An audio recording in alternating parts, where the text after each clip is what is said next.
Good morning. Let us be very quiet inside for a moment and remember why we have come. Not to get something from God, not to persuade an unwilling heaven to fill our baskets, but to understand a principle that dissolves fear by revealing what already is. And I don't mind saying it plainly. If I stood here promising you a formula to make things appear, I would be leading you back into the same prison you came from. We are here to be released, not to be better furnished in our bondage. Seek ye first the kingdom of God and his righteousness, and all these things shall be added unto you.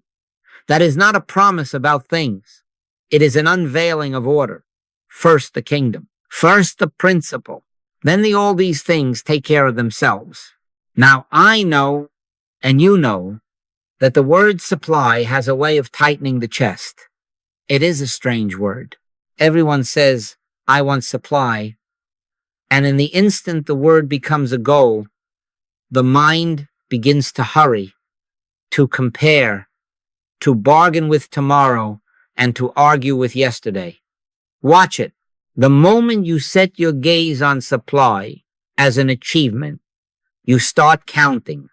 How much, how soon, how secure, and in that counting, fear is born because you have separated yourself from it.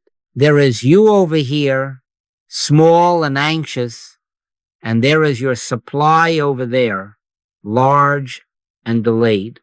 That is Twonus. In Twonus, there is always a shadow, delay, loss, competition, penalty. My peace I give unto you, not as the world giveth, give I unto you. The world gives by pieces and takes by pieces. Spirit gives by being itself. Let me name the contradiction so we can see it clearly and not try to hide from it.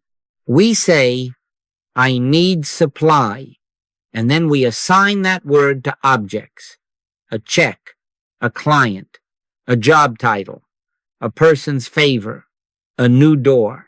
By doing so, we write fear into the script because objects can be withheld, stolen, outbid, or simply late to the station. In other words, the very way we define supply guarantees that we must live in suspense. If the thing does not show up by the 15th, then what? If someone else gets it, then who are we? If the market closes, what becomes of us? That is not life. That is roulette. And I say to you gently but firmly, that is separation imagining itself to be prudence. The Lord is my shepherd. I shall not want. That line has no calendar and no ledger in it. It isn't describing conditions. It is describing a relationship better, a oneness. So here is where we start, and you will discover that the starting point turns everything. Supply treated as a thing is a fright. Supply treated as a principle is peace. What is the principle? I am not going to rush you into words you cannot yet digest, because nothing is gained by premature language. You are left with the principle, and the principle must take root in you. But this much we can say. If supply is not an object to be collected, then the quest for it as an external achievement is a contradiction. The search itself manufactures the anxiety. The fear is baked into the method. And if that is true and test it for yourself, then the only sane question to carry in your heart is this. If supply is not a thing, what am I actually seeking when I say I need supply? I offer you this for the day's meditation, not as an exam, but as a doorway. Don't try. Live it. Exemplify it in the smallest ways. Refuse, just for today, to chase supply as if it was somewhere else. Sit quietly, breathe a little, and let the word turn from object to essence. The kingdom of God is within you. If it hasn't unfolded to you yet, don't worry it. Let it rest in you. We are going to find that all fear around supply begins in the belief of separation and ends in recognition. Recognition of what? Well, that in due course will be given. For now, let us agree to leave the object alone and come home to the principle. In that simple obedience, the heart rests, and fear, having lost its premise, starts to loosen its hold. Let us do the difficult, necessary work of saying what supply is not, because the mind has been hypnotized by labels, and sometimes the only way to wake from a trance is to name the idol and deny it authority. Money isn't supply. A paycheck isn't supply. A client list is not supply. A promotion, a market, a good economy, even the approval of people you think you need, none of these is supply. They are forms. They are scenes on the screen. In other words, they are effects. And as long as you are chasing the effects, you are condemned to the wheel high today, low tomorrow, because effects by nature fluctuate. Man shall not live by bread alone, but by every word that proceedeth out of the mouth of God.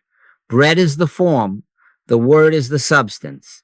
If you live by bread, you live by shortage and surplus. If you live by the word, you live by an unmeasured source that the senses cannot tabulate. I am not attacking money. I am not attacking paychecks or good markets. I am taking away a false crown. If you call a thing my supply, you have just given it power to withhold itself. And then you must fear it, flatter it, and secure it. That is why your stomach tightens around calendars and contracts. You have enthroned the effect and abdicated your throne. Thou shalt have no other gods before me. That isn't a religious scold. It is a principle of sanity. The moment a form becomes your God, it acquires the power to bless or curse you. The moment God's spirit, the living I, remains God, forms become what they are, witnesses. They testify. They don't originate. Now here is the practical implication, and if you take this home, it will loosen knots you've carried for years. A form is a witness, not a source. The paycheck arrives, and you smile, not because the check has power, but because it witnesses to the activity of invisible supply already present. The client says yes, and you give thanks not to the client, but to the life that drew forth the right idea, the right impulse, the right timing. The market falls, and you do not panic, not because you are reckless, but because a market cannot stop the word that feeds you.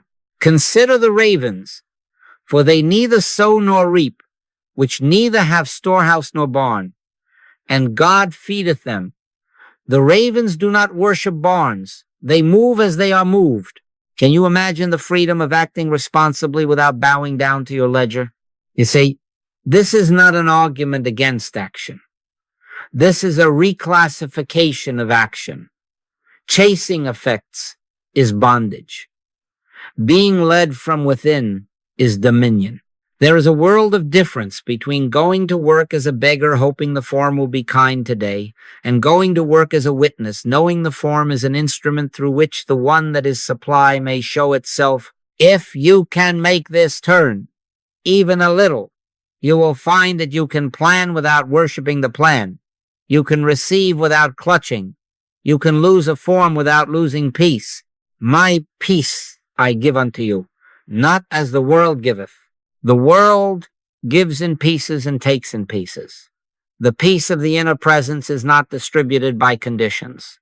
I don't want to pretend to you that I can outline the 1,000 ways supply will appear in your experience. I don't know. It hasn't unfolded to me in that way, and I doubt it will, because the infinite refuses to be reduced to a schedule. But the principle is dependable. The principle is that supply is invisible, substance becoming visible as needed through channels suited to the moment. It may look like a position one season and like a new idea the next. It may come as courage to release what no longer serves, and then as a door you were too tired to knock upon before. The forms vary. The substance is one, so test it gently. Take one word out of your vocabulary. Stop calling anything my supply. Call it what it is: a witness, a sign, a byproduct. Then see what happens inside you. Notice how quickly the breath returns, how the fear begins to dislodge, because you are no longer a slave to the fickleness of appearances. Cease ye from man, whose breath is in his nostrils. Cease from placing your life in conditions whose breath comes and goes. Anchor yourself where breath originates in the I, that is life. We are not yet attempting to define that I. We are only clearing the altar. When the idol is named and removed, the true worship can begin, and with it a new economy. Not conditions dominating you, but the unseen source interpreting itself as the forms needed for that hour. Now let us be very clear about the foundation we are standing on, because if the foundation is sand, the next wind will carry away today's peace. We are not dealing with matter as substance. Matter is the picture. Spirit is the substance. What we see, hear, taste, touch, and smell isn't the creation. It is the mental image of creation as interpreted by the senses. In other words, sight brings you reports. It does not bring you reality. Reality is God, Spirit, as the substance and law of all true form. In Him we live and move and have our being. By Him all things consist. If this is so, and you must test it until it is bone of your bone, then we cannot let a fluctuating picture dictate truth to us. We let truth interpret the picture. Now notice how lack gets manufactured. The senses take a snapshot, an empty account, an empty calendar, a quiet telephone, a pantry that looks thin. The snapshot is flat. It has no future in it, no roots, no invisible activity. Then thought, staring at the flat image, begins to pant and plan from it. I must hurry. I must fix. I am without. Do you see the hypnosis? You are arguing with a photograph. You are making life decisions from a fraction of a second of sense report and calling it reality. The moment you accept the snapshot as the whole, you must move in fear, because a flat picture gives you nothing to lean on. We walk by faith, not by sight. Faith here is not a mental strain. Faith is the recognition of substance where the senses register only form or the absence of it. The corrective is not positive thinking. The corrective is recognition. Spiritual reality is omnipresent. Therefore, supply cannot be absent. It can only be unrecognized. And unrecognized supply feels exactly like lack to the senses. Where shall you go from presence? Whither shall I go from thy spirit? Or whither shall I flee from thy presence? Lo, I am with you always. If presence is omnipresent, and if supply is of the nature of presence, then even at the edge of an empty day, the substance is at hand. It may not yet be visible as form. It may be a root working in the dark. But roots are more real than the blossom for the simple reason that roots feed the blossom. When the mind says, nothing is here, you must quietly answer, substance is here, only the photograph is empty. Every one of you has witnessed this without naming it. You have gone to the mailbox certain there would be nothing, and found a provision you did not outline. You have watched a week's calendar sit barren, and by Wednesday something living had stepped into it, a right idea, a person, a task that wasn't there when the week began. Or you have sat in the kitchen, and the thought has come, not from fear, but from within. Call so-and-so, and that call opened a way. And sometimes, yes, you did nothing at all but rest in the Word, and the form rearranged itself without your supervision. Don't call that luck. Don't call that hustle. Call it what it is. The law of substance, unfolding to visibility in due season. Faith is the substance of things hoped for, the evidence of things not seen. Substance first, evidence later. Right idea first, then right activity, then form, always in that order. So what do we do with the frightening snapshot? We take away its authority. We do not argue. We do not dramatize. We do not worship it with frantic plans. We get still, be still, and know that I am God. In that stillness, you are not manufacturing anything. You are recognizing what is. You let the inner assurance replace the picture as your reference point. When you rise, you will act, yes, make the call, walk through the door, balance the books, but you will not be driven by a photograph.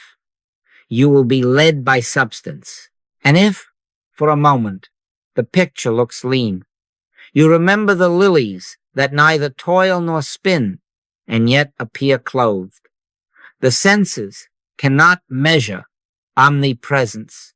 Lack is an appearance accepted as reality. Supply is the omnipresent substance that appearances can't count. When this principle takes root in you, the snapshots of life stop governing your heart, and the invisible begins quietly to take charge of the visible. Now, all of that to take the fear out of the photograph was only to bring you to this pivot. I is supply. I embody supply. Supply isn't external to me. Do not rush past it because the grammar jars you. Let it jar you awake. I is supply, not the ego I, not the personal, opinionated, willful I that wants its way and resents delay. The I we are speaking of is the I am that Moses heard out of the bush. I am that I am. It is the indwelling presence, Christ in you, the hope of glory. It is the Father within that Jesus pointed to when he said, I can of mine own self do nothing. The Father that dwelleth in me, he doeth the works. In other words, the supply you feared was outside, has been living inside as your own life all along. Now don't, please, make a new idol of the human person. This is not I, the man or woman named on a driver's license, can command circumstances. That would only be a subtler form of begging with affirmations instead of with tears. No, this is a yielding, this is the cessation of the chase. It is the recognition that the I that lives me is infinite, complete, self-expressing, and that it unfolds itself as right ideas, right impulses, right relationships, right forms in due season. Abide in me, and I in you. I am the vine, ye are the branches. The branch does not scream fruit into existence. It abides. It draws from an invisible life, and fruit appears as the last thing. Can you feel why this ends striving? The moment supply is relocated from over there to within I am, you cannot rationally beg, bargain, or manipulate. Who would you bargain with yourself? Who would you outrun your life? You abide. You rest innerly. You let the action of the presence announce itself as what the day requires. Before they call, I will answer. And while they are yet speaking, I will hear. That is not poetry. It is the law of the presence. When recognized, it goes before you to make the crooked places straight. And when unrecognized, it feels like absence, though it was never absent. Someone will say, but if I stop trying, won't everything fall apart? No, only the pretending falls apart. Your heroic effort to be your own provider relaxes, and the provider that is your own life takes the reins. You will still move, perhaps more efficiently than ever, but the motor will be different. The old motor was fear. The new motor is recognition. The old order was conditions, threatening conditions. The new order is ideas preceding forms.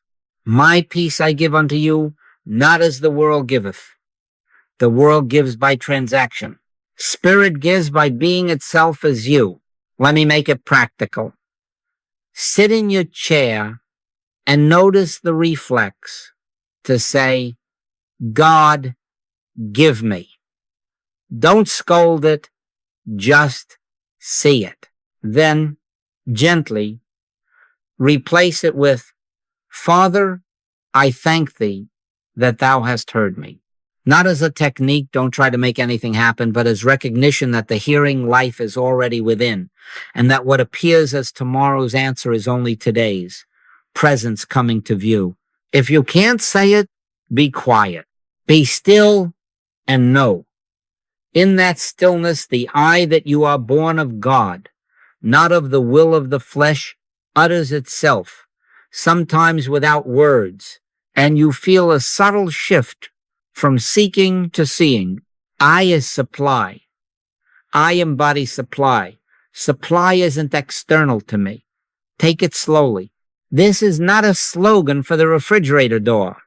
It is a principle to let take root in you until, without effort, you discover that supply is not what you obtain. It is what you are when I is recognized as presence. Then forms, like well-trained servants, show up and bow, not to be worshipped, but to testify. The household is in order. Let me draw you a picture you can carry into the kitchen, in the office, in the quiet of the night. An orange tree stands in a little yard behind a house. No one tapes oranges to its branches. No one stands there at dawn and shouts, "Produce! Produce!" No neighbor leans over the fence to taunt it.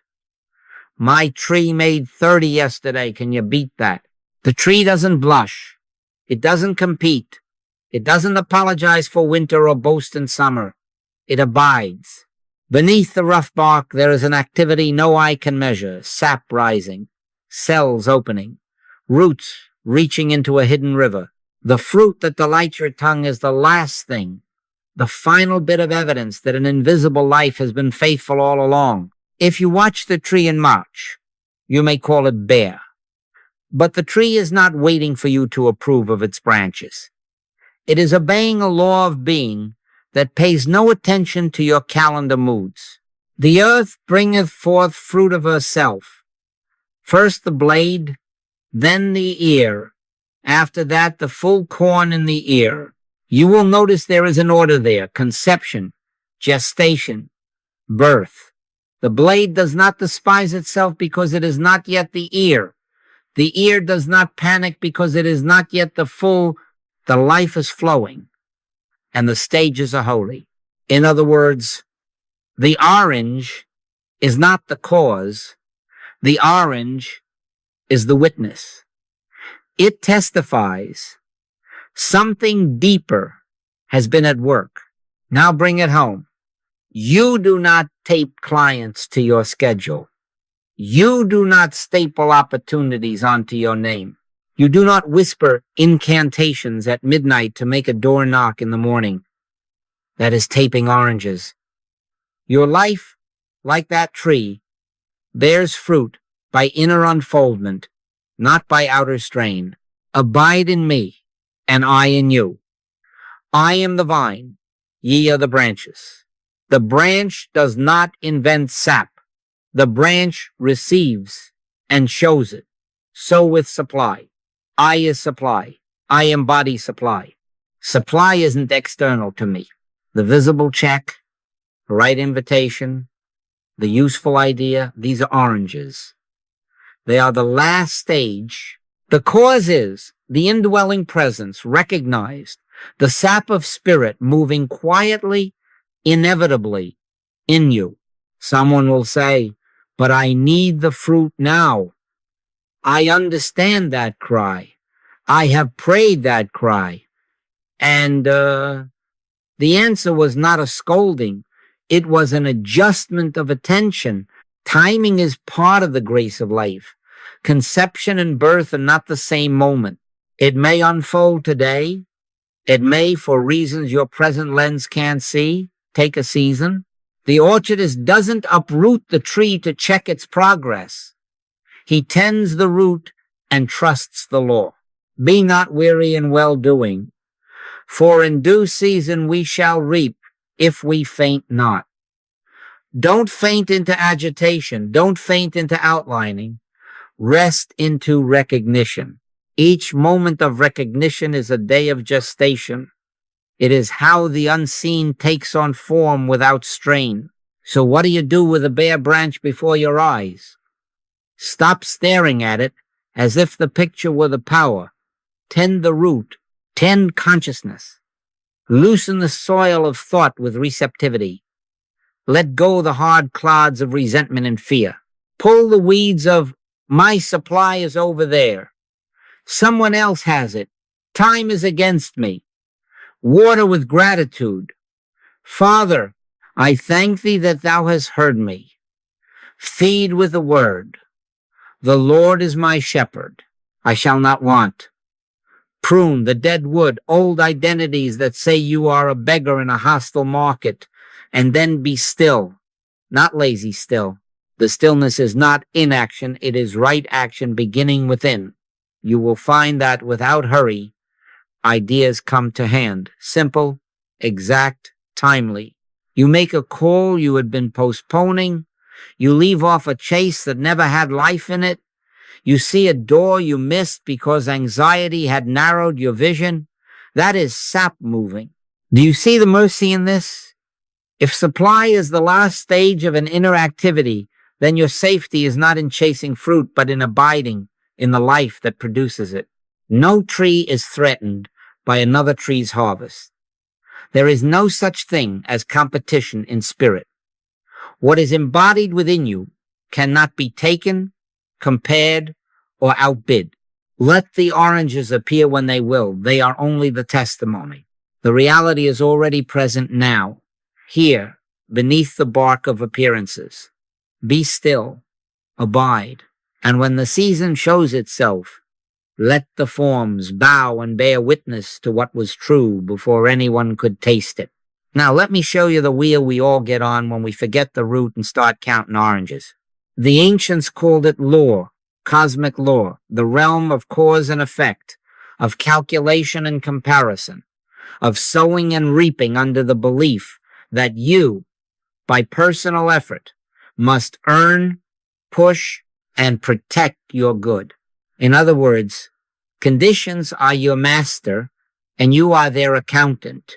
You look to forms to tell you what you are, and then you live in fear of those forms changing. Take no thought for your life, what ye shall eat, or what ye shall drink. Which of you by taking thought can add 1 cubit unto his stature?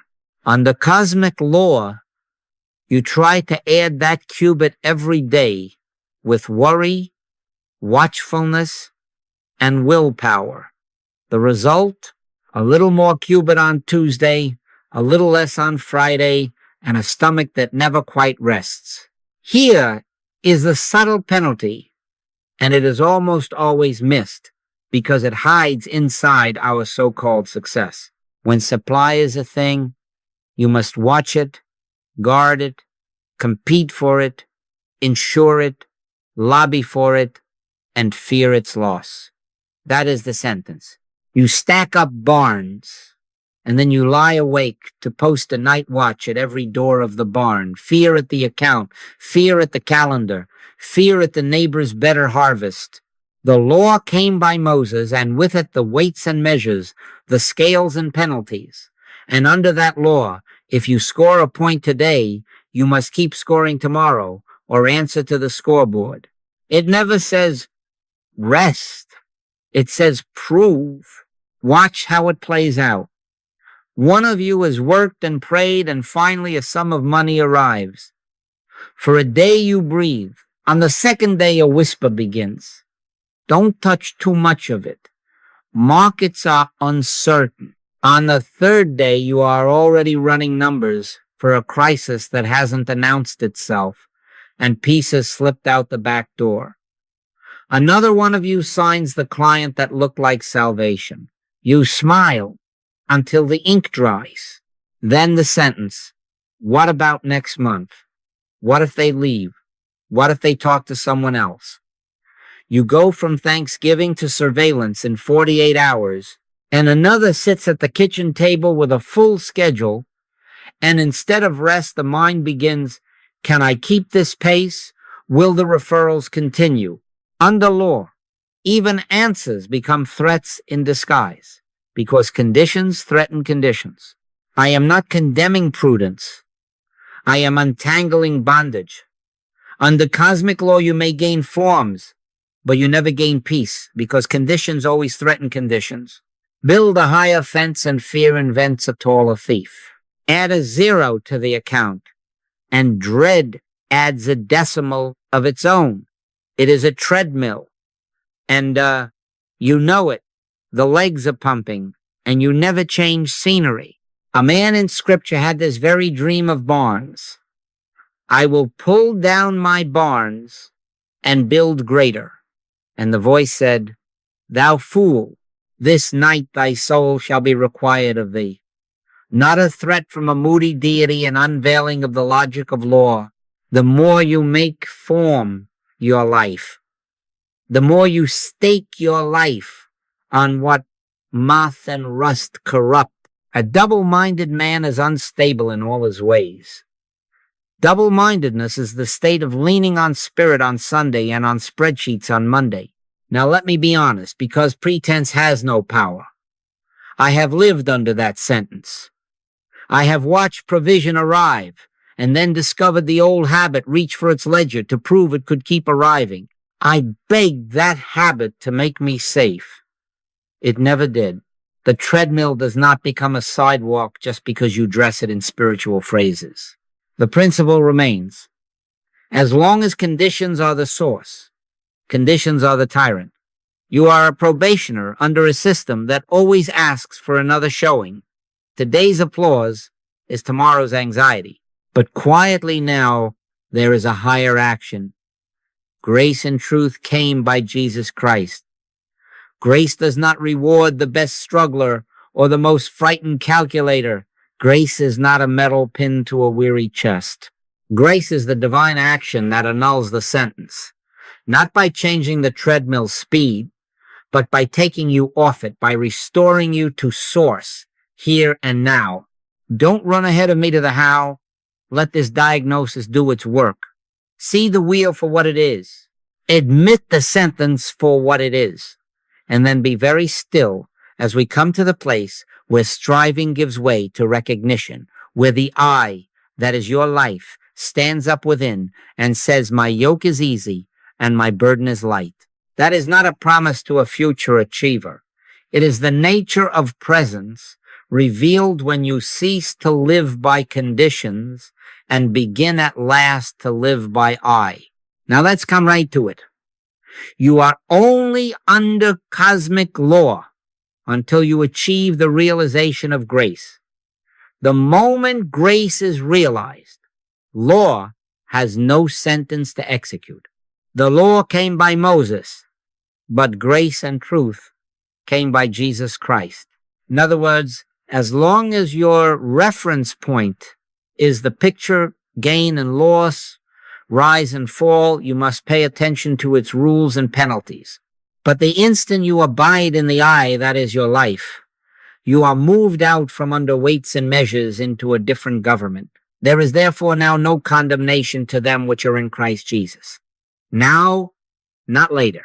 Not after you improve your conduct or correct every past error. Now, what is grace? Don't make it mystical and far away. Grace is not luck. Grace is not favoritism. God is no respecter of persons. Grace is the natural action of reality when consciousness yields to it. Not by coercion, by consent. Not by might, nor by power, but by my spirit. When you stop trying to make supply, stop pleading with conditions, stop bargaining with the future, and you rest in the fact of presence, I and my Father are one. The divine activity that is always at work is free to register where you can feel it and see it. It was already there. It had been there while you were tallying and sweating under the sentence. Recognition doesn't change God. Recognition changes your reference. And the penalties of separation no longer apply. Let me give you a picture, because principles must walk in shoes to be trusted. A few years ago, a young man came into my room with a face like paper. A charge had been filed against him at his place of work, an error that looked like dishonesty on the books. The auditors had their figures. The manager had his anger. The rumor mill had its verdict. Under law, the chain was fixed. Accusation, evidence, consequence. He wanted me to argue the case with God. I couldn't do that. There's no such God. Instead, we sat in silence. We did not deny the picture. We denied its authority. We did not beg for rescue. We recognized presence. Father, I thank thee that thou hast heard me. We stayed until there was a sense, no words of release, as if the air had been changed. The next afternoon, the phone rang. He had been called back in. A member of the board, quiet, unassuming, had looked deeper into a pattern no one else had had eyes to see, and found the missing link. A systems error that absolved the man. The manager, sheepish, shook his hand. The auditors amended their record. Under law, he should have worn a stigma for years. Under grace, the stigma dissolved without a fight. Don't ask me to outline the steps. I don't know. It hasn't unfolded to me that way. I only know the principle. Grace annulled the sentence by restoring him to source in consciousness first, and then the outer fell into agreement. Another time, a woman with a tax lien brought me an envelope she hadn't opened because the fear was larger than her courage. Under law, it was numbers on numbers with interest mounting, and every calculation ended in loss. We sat, as before, not with techniques, not with bargaining, but with recognition. Be still and know that I am God. When the stillness settled, she opened the letter. It contained an offer, not a loophole, not a trick, an avenue for resolution that the office later admitted was rarely used. Rarely used isn't never. Grace doesn't violate order. Grace reveals a door in the wall, and the wall had sworn there was no door. Now hear me. Grace is not a future rescue. Grace is present recognition. When the Master said, I and my Father are one, he wasn't forecasting. He was stating the fact by which sight and storm alike were answered. Neither do I condemn thee. Go and sin no more. That is grace dismissing the drama of penalty and opening a new way of being on the spot. The prodigal comes home and the father doesn't put him on probation. He puts a robe on him. That robe is the consciousness of sonship restored. The ring is authority returned. The shoes are mobility in a land where slaves go barefoot. All present tense. How does this translate into your day? Stop rehearsing the case for law. Don't chant your failures. Don't itemize tomorrow's disasters. Sit in your chair and let the breath come back. Whisper, if you must, Father, I thank thee. Not to get something, don't try. Live it. Exemplify it.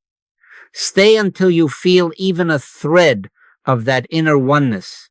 Then rise and take the simple step in front of you. Make the call without fear. Open the envelope without dread. Take the walk without the courtroom in your head. You will discover a strange arithmetic. The less you serve the fear-based economy of conditions, the more conditions become servants of the grace you recognize. This is the whole point. Grace is the divine action that frees you from the fear-based economy of conditions. It does not make you reckless. It makes you sane. It does not make you passive. It makes you led. And in that leading, you find that the sentence has been torn up, not because you argued best, but because you finally stood where no sentence applies in the I, that is supply, the presence that is your life, here and now. Now, before you hurry off to make this work, let me say it as plain as I can. Don't try, live it, exemplify it. The itch to try, to prove, to demonstrate is the old habit putting on a new hat. It wants to turn grace into a gadget.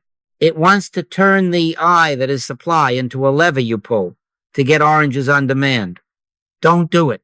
The minute you start repeating sacred phrases to get a thing, you have already defined supply as a thing, and you are bargaining with a universe that does not bargain. The letter killeth, but the spirit giveth life. In other words, words about truth, wielded as tools to change pictures, will leave you tired. Truth, lived as recognition, will leave you quiet, and the pictures will come into line without your policing. You can say, I is supply, I embody supply, 100 times and still be begging if underneath you are timing God or checking the mailbox like a slot machine. The kingdom of God cometh not with observation. It is not produced by your watching. It is recognized by your abiding. True demonstration is not something you stage to show your friends how spirituality behaves. True demonstration is realization. It is a quieter life. It is how you answer the phone. It is whether you can plan without worshiping plans. It is the tone of your speech when the waiter is slow. It is generosity that isn't a performance. Because fear about tomorrow has been dismissed at its root. By their fruits ye shall know them, not by their stunts. The fruit that convinces me most is peace. My peace I give unto you, not as the world giveth. Let me protect you from an early mistake I made. I thought if an idea glowed in me at 10 a.m., I must teach it at noon. I learned sometimes painfully that conception is not birth. If you can't explain it yet, don't. Let it ripen. Principle first, words later. Don't try. Live it. Exemplify it. The principle has to take root in you, become flesh of your flesh and bone of your bone, before your mouth can serve it, without forcing.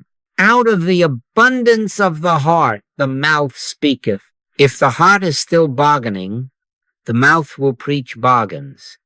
If the heart is at rest in I am, the speech will be simple and clean, and there will be no compulsion in it.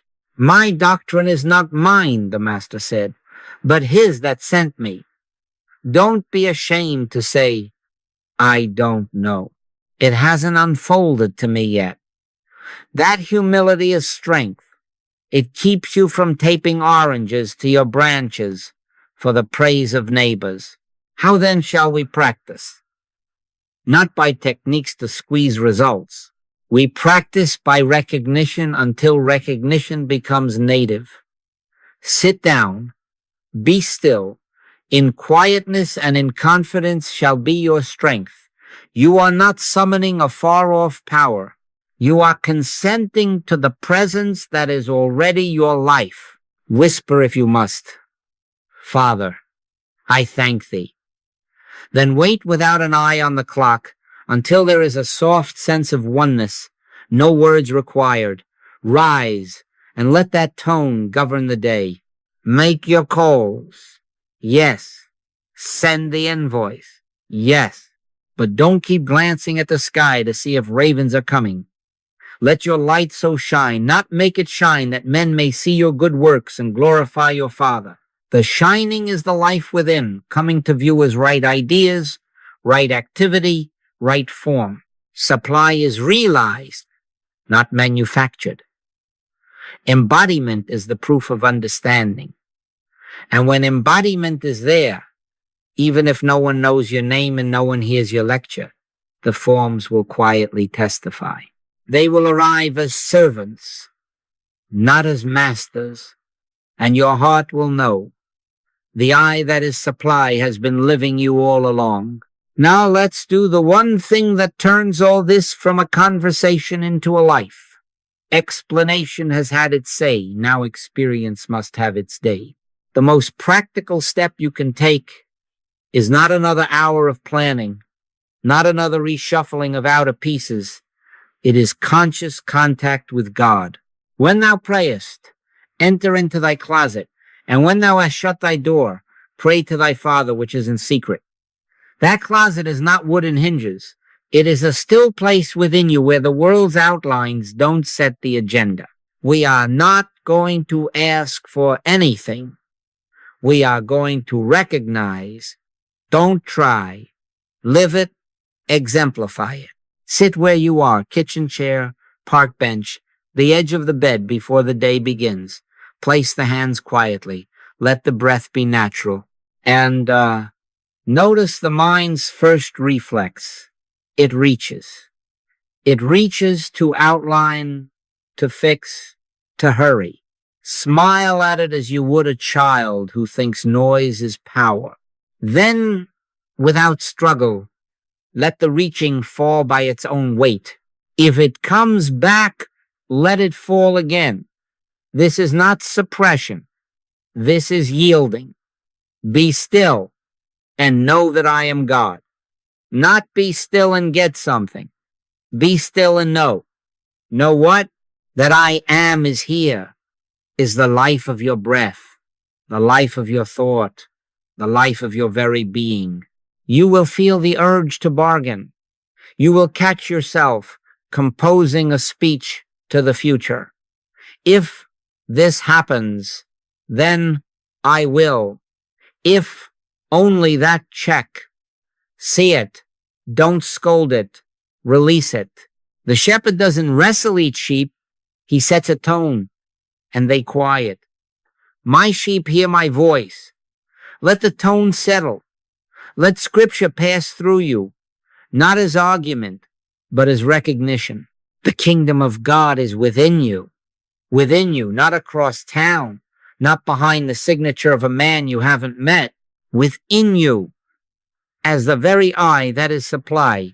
How do you know when you touch it? Not by fireworks, not by a warm flood of emotion that collapses 15 minutes later. The sign is subtler and stronger. A settled sense of presence, a quiet assurance without reasons. It is as if a room you didn't know was lit has come softly alive. No angel announces it. No trumpet forces it. It is a hush with a center, a peace that passeth all understanding, so it does not explain itself. If explanations start, you have probably moved back to the mind. Don't argue. Just return to the hush. Sometimes it is a thread. No more. That is enough. A thread from God will hold you better than a rope of strategies. In that contact, you are at one with every spiritual idea necessary for your life to unfold. Wisdom for the next call. Courage for the hard conversation. Creativity for the problem that looked like a wall. You do not see the whole map. You don't have to. Thy word is a lamp unto my feet, not a floodlight to the horizon. One step illumined is grace enough. An idea will rise not always dramatic, often ordinary, and carry with it a rightness you do not have to defend. Follow it. Another time the guidance is restraint. Do nothing now. Honor that as you would a green light. Stillness is also movement when the movement is within. Let me be clear, so you don't turn this into a new law. We are not measuring minutes. We are not grading experiences. 5 quiet breaths with real consent may do more than an hour with a clock on the table. The point is not duration. The point is contact. And if today you sit and feel only restlessness, sit again tomorrow. The earth bringeth forth of herself. Recognition becomes native by being returned to, not by being forced. In quietness and in confidence shall be your strength. Confidence in what? Not in a plan, not in a calendar, in presence. As this contact becomes the habit of your day, something gentle happens to the hunt. The search for external supply begins to dissolve, not because you have sworn off forms, but because you have recognized the substance. You will still write the invoice.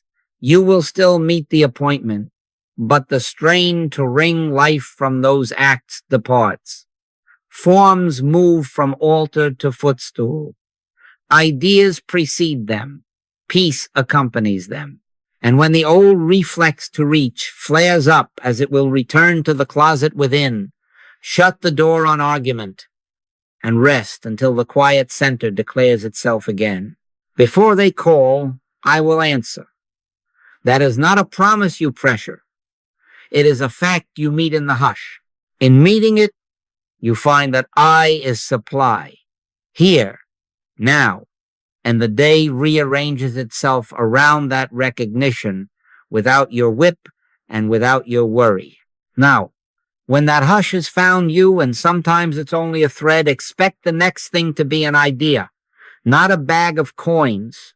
Supply, in its first appearing, speaks as insight, guidance, a rightness that says, this way, or not now.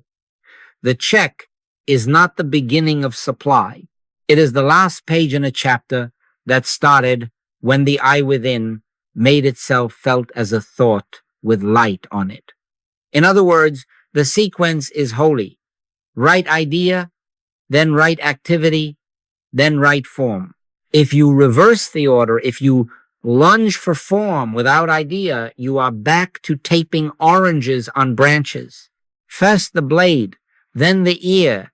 After that, the full corn in the ear. Don't insist on the ear when what spirit has given you is the blade. Receive the blade. Cherish the blade. Work with the blade in peace. Normalize the timing, please. Conception and birth are not the same moment. The earth bringeth forth of herself. The pressure to see everything at once is the mind's fear talking. Spirit is patient because spirit is certain. Though it tarry, wait for it. It will surely come. The tarrying is not a punishment. It is incubation. A seed under 6 inches of ordinary earth may look like failure to eyes that worship surfaces. To eyes that know the law of life, it is brimming with motion. Do not judge the seed by the soil's surface. Don't scratch the ground every hour to see if you can hurry a sprout. Tend the root. Leave the birth to its moment. My times are in thy hand. What do you watch for while the world says nothing is happening? Watch for the small and living. A quiet impulse to put your house in order, that's supply moving. A willingness to forgive a name you have rehearsed in anger, that's supply unclogging the channel. A phrase that won't leave you alone. An invitation that seems modest but clean. A new capacity you didn't know you had. Patience where there was fret.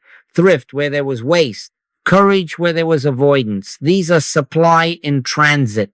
The kingdom doesn't arrive with headlines. The kingdom of God cometh not with observation. It changes the tone inside, and then the day reshapes to match. Follow the small rightness. Make the simple call. Learn the skill you were shown in the night watch. You will turn around and find that these so-called little obediences have placed you exactly where form had to appear. Let me tell you something homely. A woman once asked for money. She had bills and the calendar was loud. In prayer, there was no number, no target, only a steady idea. Put your accounts in order and learn to read a ledger. That did not feel like an answer to her fear. It felt like the blade. She obeyed. She went to a night class, reconciled what she had, made peace with the figures instead of running from them. 3 months later, no trumpet, she was offered a position created when the owner noticed her steadiness. The forms took care of themselves. The idea had gone first. The activity followed. The form arrived at its hour. I don't know how to outline that. It hasn't unfolded to me as a formula, only as a principle that repeats itself whenever we honor sequence. Here is the mercy. When you understand unfoldment, delay loses its poison. You stop taking clocks personally. You stop bowing to calendars as if they were gods. He that believeth shall not make haste. Haste is fear in shoes. Faith is patience with motion inside it. As you stay with the inner contact, peace becomes your evidence that supply is already at work, regardless of what the mailbox says. And that peace is not laziness. It is the power by which the right idea becomes the right step, and the right step becomes the right form in due season. Let tomorrow's orange hang in tomorrow's sun. Today, abide in the sap. The eye that is supply has not missed your address. Right ideas are on the way, already here in seed, and they will crystallize into forms at the appointed moment, without your whip and without your worry. Now let's touch the fear that often returns precisely when the blade shows the neighbor's harvest, the colleague's promotion, the other shop's bright window. Competition is the belief in a limited good.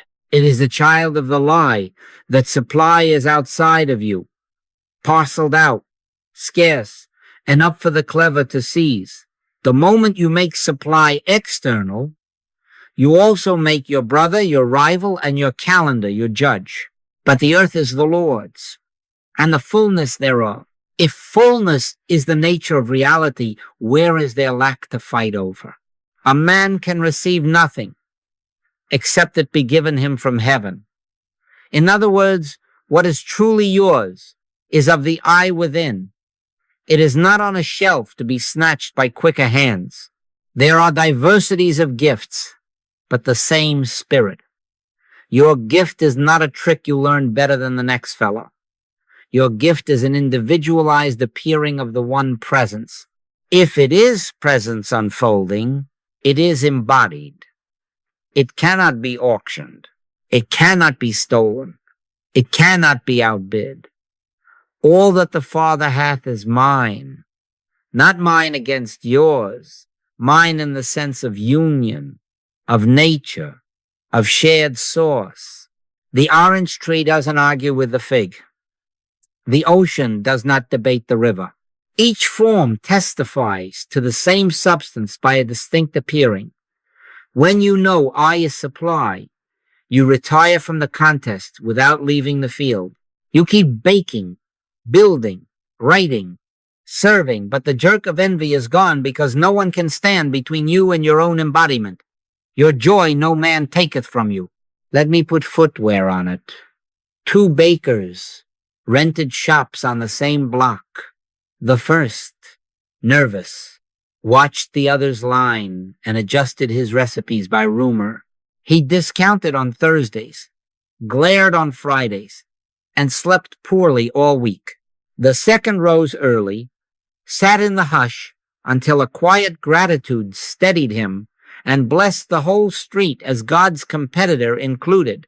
He did not copy, he listened, An idea came to mill his flour differently and to greet each face by name before money changed hands. That isn't marketing. That's radiation. Over a year, customers formed around his peace as much as his bread. The other's lines swelled and shrank with weather. His became steady. Did he steal anyone's patrons? No. The right ones found the right atmosphere. My sheep hear my voice. When presence is the tone of your shop, your voice carries to those appointed to hear it. Competition asks, how do I impress more people? Spirit reframes it. Your so-called market is not people to be dazzled.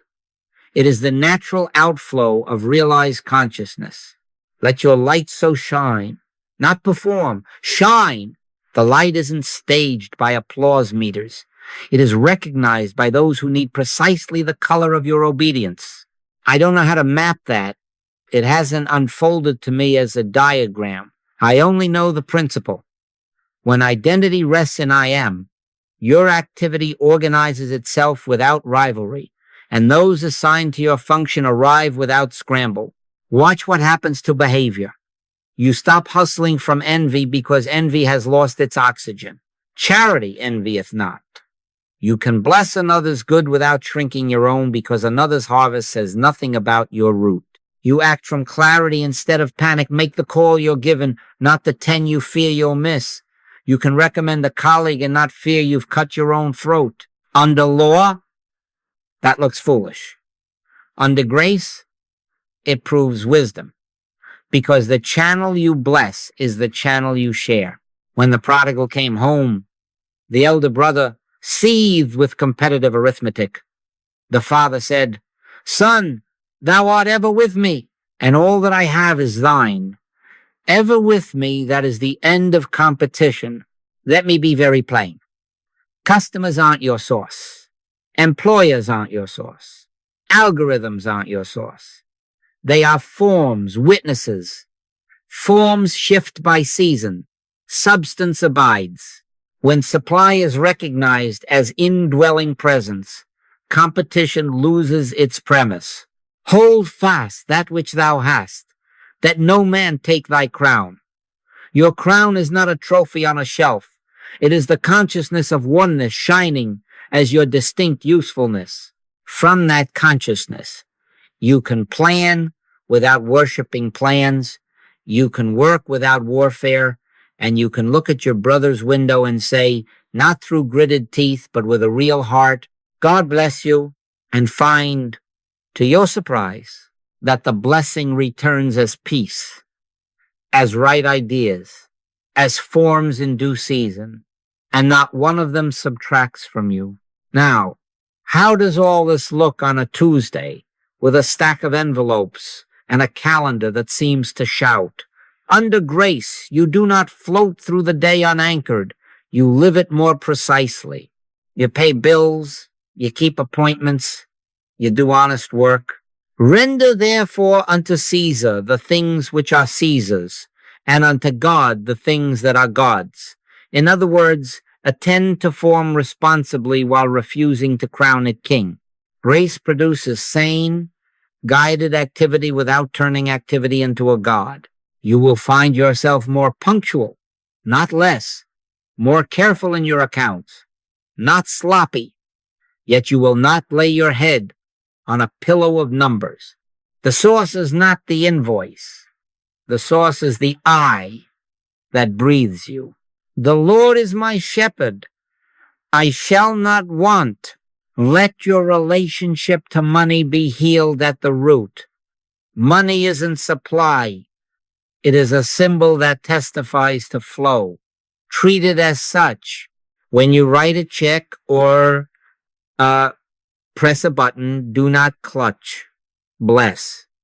Freely ye have received, freely give. Not as a stunt to get more, but as recognition that flow is the nature of reality. When fear says, hold back, this is your protection, remember that hoarding is worship of conditions. Use money. Don't use it as a god. Let it pass through clean hands for clean purposes, and you will be surprised that it returns by doors you did not watch. Cast thy bread upon the waters, for thou shalt find it after many days. The finding is the witness. The bread casting is the obedience. This does not mean recklessness. Grace teaches proportion. A woman once asked if she should empty her account in a burst of generosity to prove faith. We sat in the hush until the only clear word was, make peace with your obligations and give the small, clean gift you can give without inner strain. She did exactly that. The peace was the sign. Within weeks, a right idea about reorganizing her work rose, and the forms followed in order. The giving did not buy a result. It aligned her with flow, and then wisdom organized the day. Grace trains you to say no without fear when a proposal smells of strain, to rest without guilt when the inner light says, stop now, and to give without self-impoverishment when love nudges not to be brave, but to be true. Planning? Yes, plan. The Spirit is not averse to a calendar. It objects only to worship. Lay out your week, then hold it open to adjustment by inner direction. Ye ought to say, if the Lord will, we shall live and do this or that. An unexpected call will come. A disturbance will arise. A door will shut that you thought must open. Do not treat these as enemies to be crushed by will. Return to the closet within. Touch the presence. If the tone says, stand still, stand. If it says, turn left, turn. Plans become servants.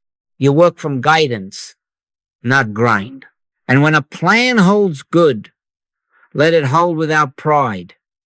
When a plan alters good, let it alter without collapse. Take no thought for the morrow. Not carelessness trust. Sufficient unto the day is the evil thereof. Sufficient unto the day also is the grace thereof. Let your work itself be an altar of quiet obedience.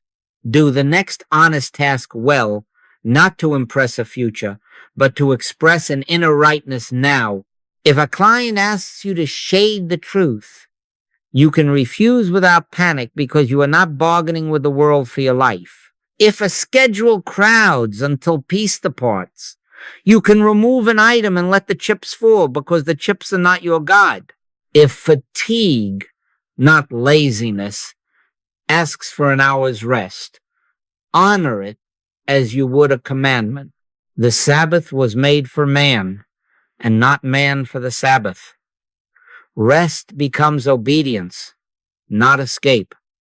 And in that rest, ideas clarify.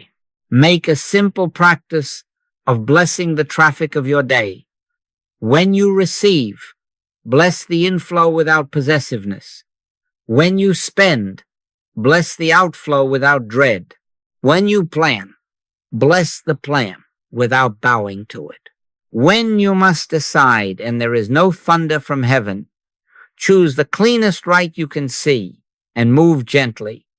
The lamp to your feet will meet you as you walk. Over time, you will notice a steady sanity.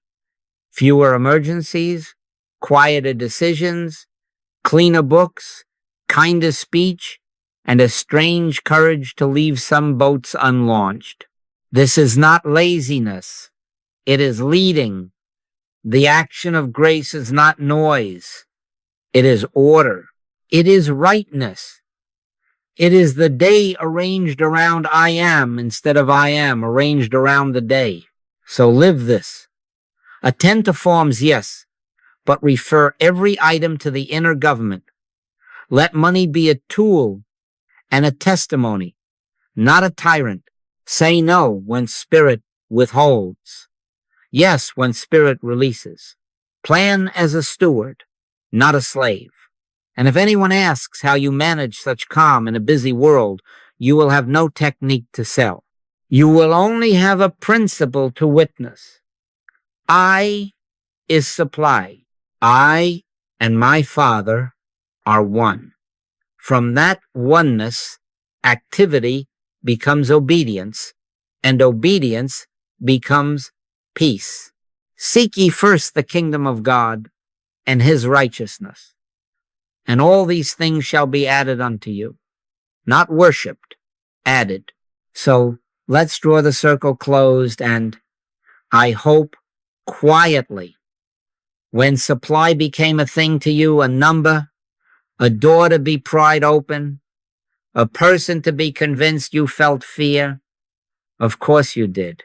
A thing is outside, and what is outside can be withheld, delayed, or lost. But when supply was seen as presence, as the very eye that lives you, you discovered a center that doesn't plead. Peace returned before any figures changed.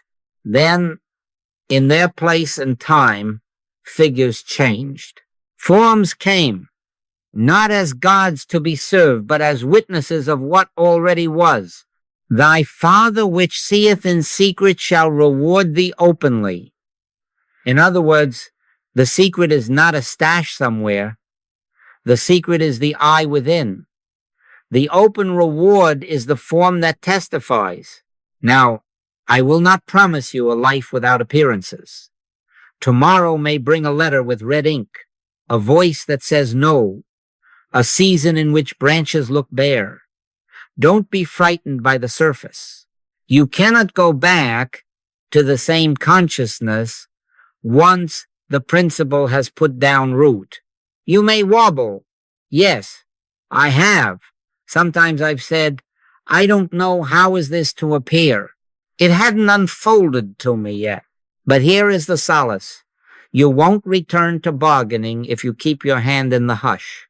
My peace I give unto you, not as the world giveth. That peace, once tasted, becomes your homing signal. You may step out of it for an hour. You will miss it, and you will return. None shall pluck them out of my hand. So let each need be what it truly is, a bell ringing you back to source. Don't hurry to silence the bell by noise. Answer it by entering the closet within and shutting the door on argument. Sit until the soft recognition is there not to get to know. Be still and know that I am God. From that knowing, ideas read themselves to you. Activity lines up. Forms take their place. Life becomes a classroom. Yes, but a kind one. The lesson each day is the same lesson in many costumes. I is supply. And whenever you forget and reach outside, let the very discomfort of reaching remind you, return. Before they call, I will answer. You are not trying to get God to come into a situation. You are consenting to see that God is the life of the one who seems to be in a situation. Let the practice be simple.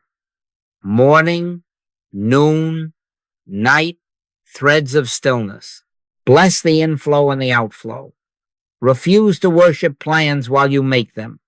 When the mind starts timing God, smile and set down the clock.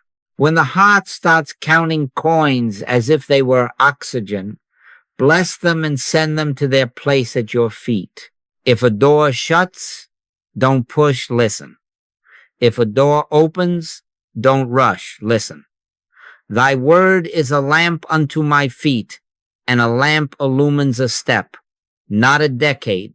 The step you take in union is never a gamble. It is obedience. And obedience in this way of living is rest. We close, not with effort, but with abiding. Abide in me, and I in you. So shall ye bring forth much fruit. Don't pull on the fruit. Don't paint the leaves. Abide. Rest in I am until the sap of that presence fills the day, and then let the invisible supply become visible in due season. The oranges will appear when the inner life has had its full say, and you will smile because you didn't manufacture one of them. They came as testimony, seeking ends. when recognition begins. You do not seek supply. You recognize the source, and the world of form bears witness. Go your way in peace, and let the forms tell their quiet story of the I that is with you.